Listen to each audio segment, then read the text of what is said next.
All right, welcome back to the KFYR Plus News Desk. And today we're joined by tax expert John Saylor from Total Tax Solutions to explore how MilTax now supports military members during tax season and to break down the newly confirmed tax-free Warrior dividend. We'll discuss what service members need to know when filing their taxes. Good morning, John. Welcome to the News Desk, sir. Hey, good morning, Jay. How are you doing?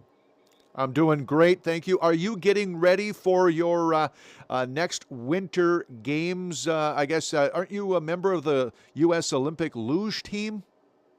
The luge team, yep, and that's spelled luge with like a you drag out the L a little bit and stuff like that. Oh, But yeah, God, I it's am. two I'm L's. a I'm Yeah. a I'm a frequent loser. Low loser. Okay. No, you're not. No, you're not. We've got you on for a purpose, Johnny. We're going to talk about what makes now the mill tax different from traditional tax preparation services, especially for active duty members, reservists, and recent veterans. Okay, so the mill tax is a another platform that the soldiers can use to file their tax returns and stuff like that. From what I'm understanding, I don't know exactly what is all involved in stuff in that the software and this and that, but I do know that a lot of the military qualify to use it for free, so filing their taxes for free. I haven't been able to do a whole lot of research on it to see if they actually can work with someone independently, if there's a if it's a phone call, a Zoom meeting, or if it's just they file kind of like they used to be able to file through, gosh, I can't even think of the website or whatever, but it's another one of those options, a software option Okay. where people can apply for their taxes. What are some common tax situations unique to military life? PCS moves, you've got deployment, obviously, combat zone pay. Do you see people, what do you see people misunderstanding most often about it? Or I should say soldiers. You know, the great thing about bringing that up is just last night I had a reservist in here, or National Guard soldier, that's actually working full time for the National Guard in a technician status, but he still has to drive down to Fargo for his drill weekends.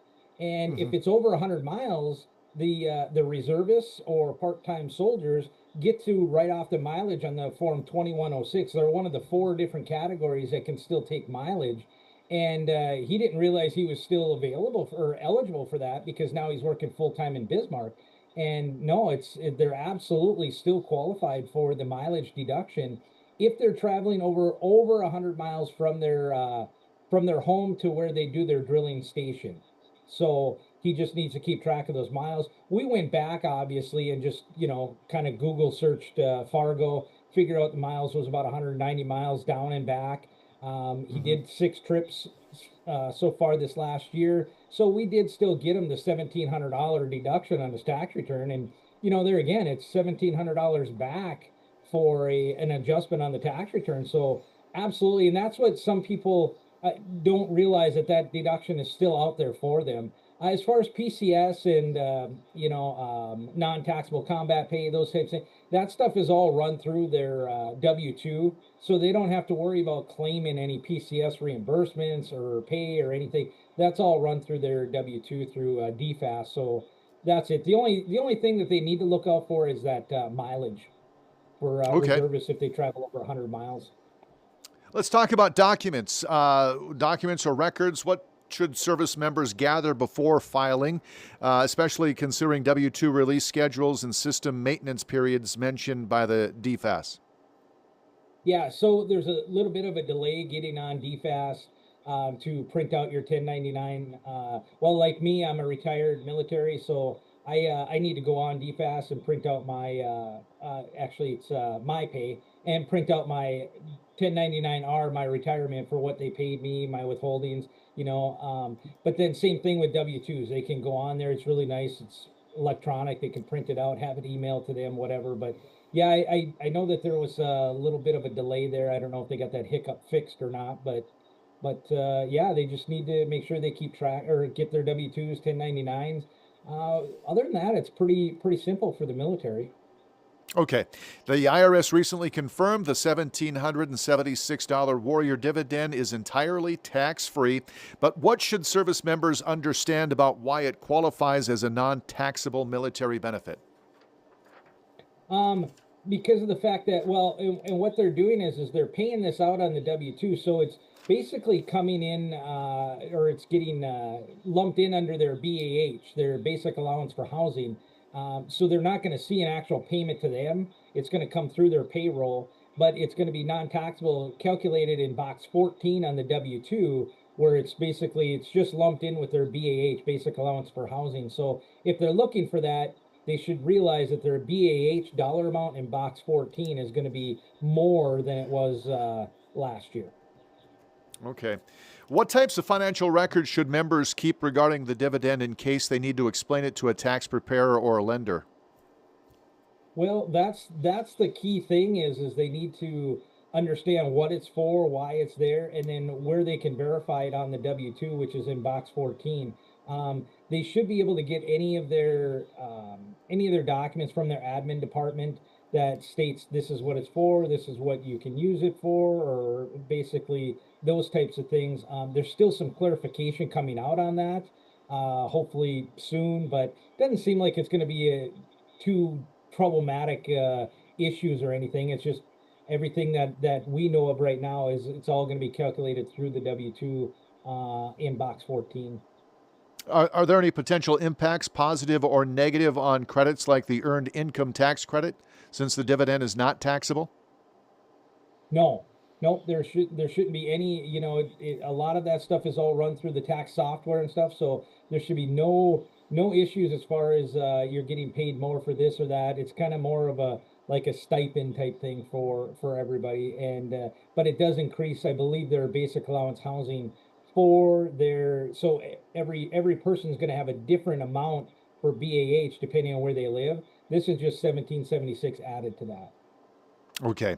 For service members who deployed in 25, what tax deadlines or automatic extensions should they be aware of?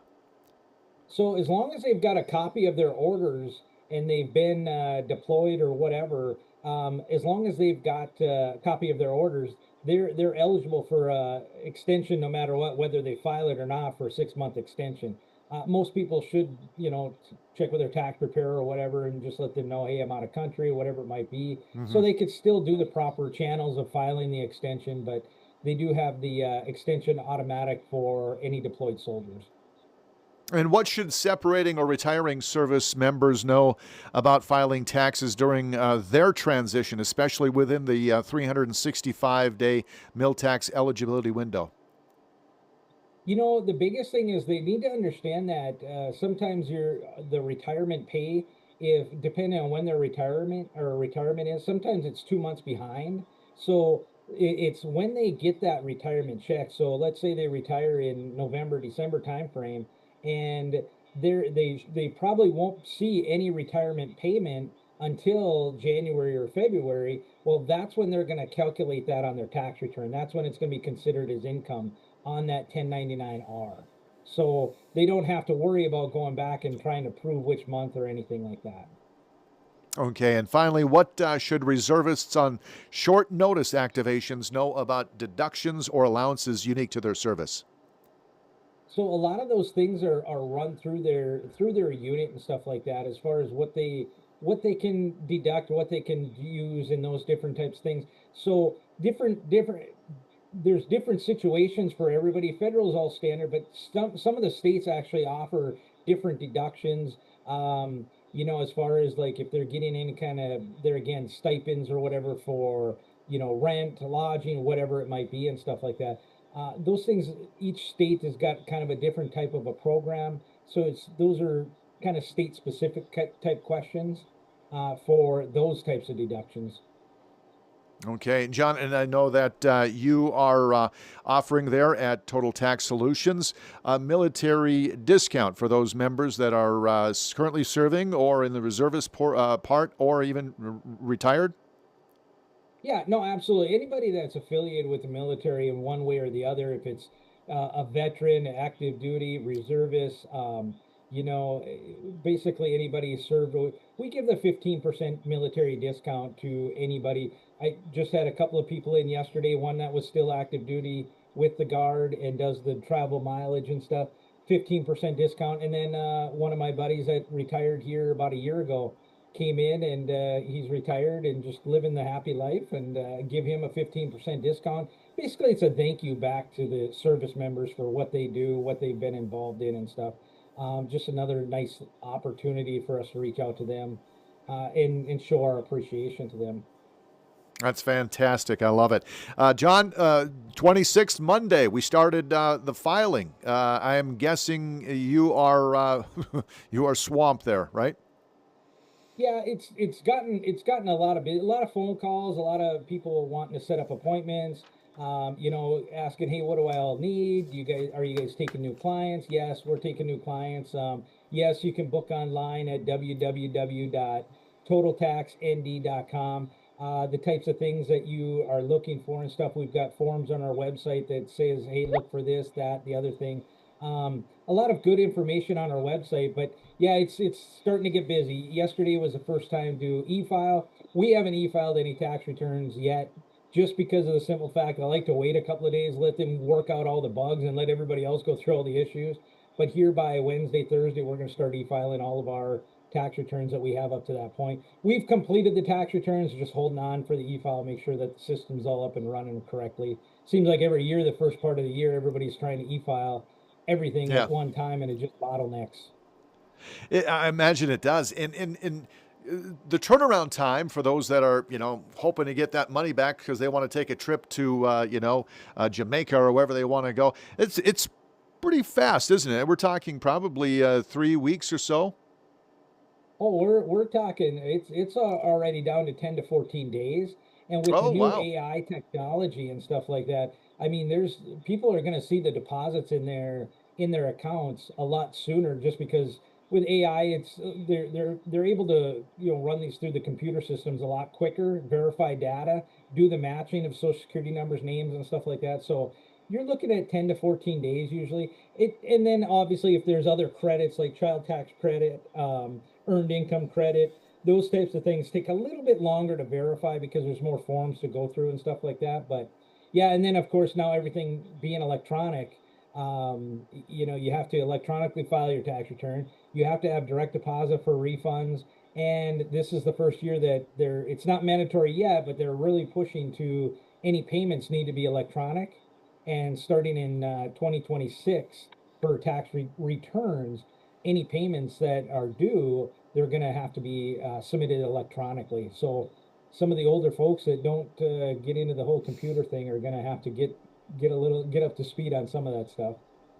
Yeah, I was going to ask you, do you still have to file the old way by licking a stamp, putting it on it, and sending it in? I mean, there's probably few and far between that do that. Yeah, you can, but the electronic system is because they want e-filing because then it goes through their electronic scanning system, and it's doing the matching social security numbers, 1099s, W-2s, and those types of things. A lot quicker, a lot faster. Take out the human element out of it and stuff. And but if you do paper file, you have the choice to paper file, but those returns are taking up to 6 weeks to get back. I mean, that was the old way. We're really moving into a new generation, as you mentioned, AI, because, back in the day, John, you'd send it in on April 15th, your tax deadline, and you never saw a return for May, June. You never got your return Yep. because legitimately you had to sit down and there was people, little pencil pushers that were writing in the box when they got your return into the boxes that they needed to fill in, right? Yeah, the IRS agents used to have to verify, look at a W-2, verify the numbers, add that up and stuff like that, the old way and stuff. Now, with the reduced number of people at the IRS, and they've just, really short-staffed at the IRS now, they've come up with alternative ways to basically process those faster, or process their returns and refunds faster by using the AI technology and stuff. So I don't want to say it's instantaneously, but it almost is instantaneously. Is when you e-file, they're already starting to match all of that income and deductions and stuff like that.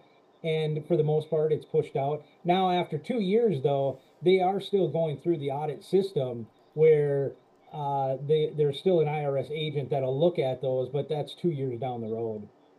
Okay. We're going to wrap it up with this here, John. Who do you think would win in a fight, you or the accountant? Well, depends. I'm not much of a fighter, but when it comes to knowledge, yeah, I might have the upper hand on some of those people. I do a lot of extra training. I just got certified as a certified tax coach through the American Institute of Certified Tax Planners. Pretty grueling, week of training and stuff like that. But it's well worth it because I want to make sure I give all of my clients the best opportunity to save as much money as they can on their taxes. I hear you, brother. All right. Catch John Saylor. Make an appointment. Again, give them the web address so they can make that appointment. Yeah, absolutely. www.totaltaxnd for North Dakota.com. You can go on there. We've got all kinds of forms on there, engagement letters, checklists, the forms you need, and those types of things. Fantastic. And you can All also right. schedule an appointment online. That's a great way to do it. Absolutely. John Saylor, thank you, sir. I sure appreciate your time. Okay, sounds good, Jay. Thank you. We'll catch up with you next week, buddy. Bye-bye. Top of the hour now here at the News Desk. We'll take a short break. We'll be right back here to KFYR Plus.